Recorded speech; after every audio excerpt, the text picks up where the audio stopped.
Terima kasih sudah memilih video saya. Semoga Anda bersama keluarga selalu sehat, mudah rezeki, dan selalu hidup bahagia. Saya sangat berterima kasih jika Anda mau menyempatkan diri untuk klik ikon subscribe dan like, apalagi mau meninggalkan komentar. Langsung saja kita ke materi video. Pertama, kita siapkan housing complete-nya atau rumah koplingnya. Oke. Sebenarnya pada kesempatan ini saya mau ganti per koplingnya pakai Honda ya, punya Honda Tiger.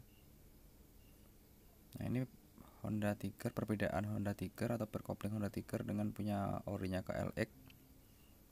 Yang sebelah kanan itu yang ada warna hijau itu punya Honda Tiger. Kita bandingkan secara kasat mata saja. Kalau yang punya Honda Tiger itu lebih panjang sedikit, dia lebih kecil ya. Kalau ditekan itu lebih kecil, dan diameter pernya atau ulirnya itu lebih besar daripada punya KLX. Nah, kita bandingkan secara kasat mata saja. Nah, panjangnya sudah berbeda sedikit dan dia lebih kecil. Dia agak sedikit lebih keras gitu.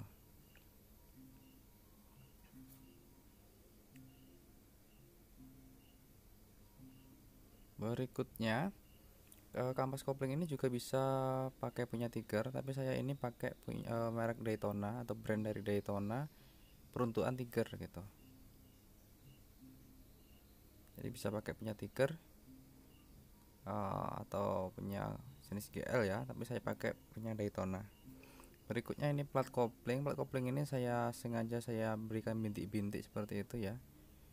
Saya berikan bintik-bintik supaya lebih istilahnya lebih menggigit di kampas koplingnya, sehingga juga bisa bisa menyimpan oli ya di situ. Jadi di sela-sela titik-titik itu bisa menyimpan oli. Langkah pemasangan, yang pertama kita pasang ringnya dulu. Ringnya itu ada dua tapi kita pasang satu. Masukkan ring satu. Berikutnya pasang bosnya, bos housingnya atau bos rumah koplingnya. Setelah itu rumah koplingnya kita pasang, kita paskan, kita olesi pakai oli juga boleh. Berikutnya ring yang kedua kita pasangkan.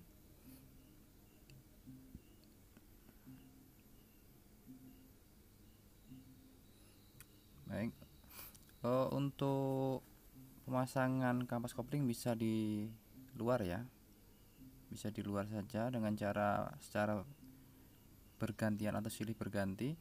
Kampasnya kita pasang, berikutnya platnya. Bagian platnya itu kita buat saja sejajar, jadi ada yang sedikit lebih tajam dan tidak.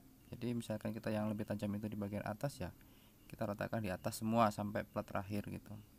Jadi intinya itu berurutan gitu, jadi sama persis gitu keadaannya. Berikutnya untuk plat yang kecil ada dua biji plat kecil itu tidak perlu dipakai, dibuang saja atau disimpan saja.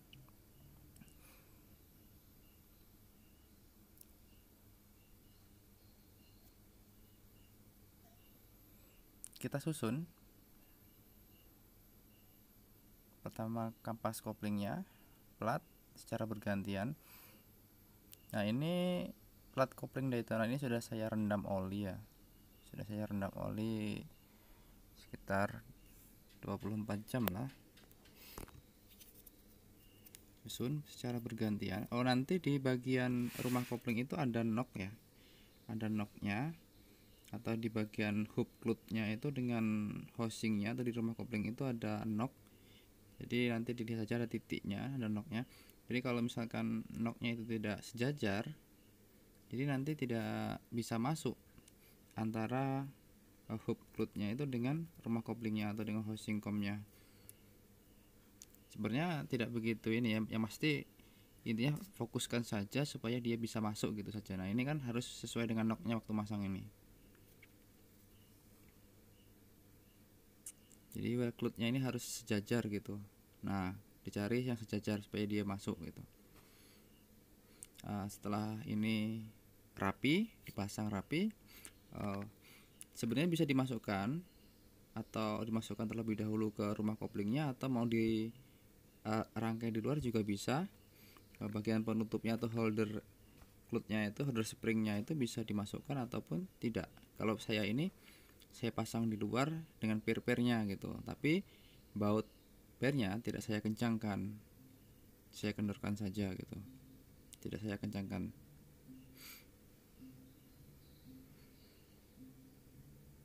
Jadi nggak perlu dikencangkan, dibautkan saja lah untuk mengikat saja supaya tidak intinya tidak ambiar gitu. Nah, ini sudah masuk, cari posisi yang pas, sejajarkan semua kopling-koplingnya sehingga dia benar-benar masuk ke rumah kopling. Cari posisi yang pas, itu pasti ada yang nyangkut ya, di kampas koplingnya masih ada yang nyangkut. Nah, ini sudah pas benar, baru kita kencangkan semua pernya. Kita kencangkan semua pernya, mengencangkannya secara bergantian, jadi saling silang cara mengencangkannya supaya bautnya itu mengikat dengan sama rata gitu. Kencangkan saja secara saling silang. Oh, teman-teman kalau mau cari kampas kopling, misalkan mau pakai Tiger atau pakai yang lain, kalau pakai punya KLX ataupun KX itu mahal sekali harganya ya. Jadi memang dari segi harga mahal, memang kualitasnya bagus sih.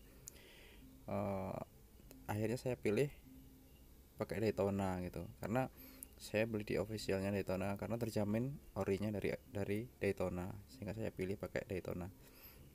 Atau teman-teman bisa langsung saja ke dealernya Honda untuk membeli per kopling Tiger dan kanvasnya sekalian. Jadi teman-teman bisa dapatkan barang yang originalnya. Kalau dapat barang yang original pasti dia lebih awet gitu. Langkah berikutnya, setelah kita mengencangkan baut untuk mengikat pernya itu, kita akan mengencangkan keseluruhan rumah koplingnya. Nah, itu pastikan saja semuanya sudah kencang. Langkah berikutnya, kita kencangkan rumah koplingnya, kita bautkan.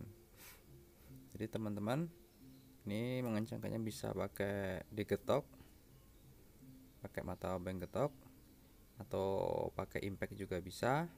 Nah, intinya yang pasti rumah kopling ini dikencangkan dengan kuat gitu, jangan sampai kurang kencang atau masih longgar, karena rumah kopling ini sangat vital sekali.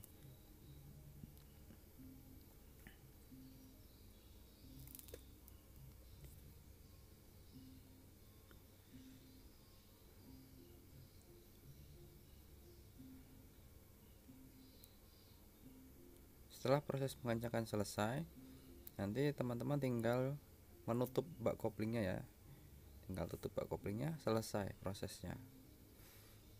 Jadi mudah cara mengganti kanvas kopling.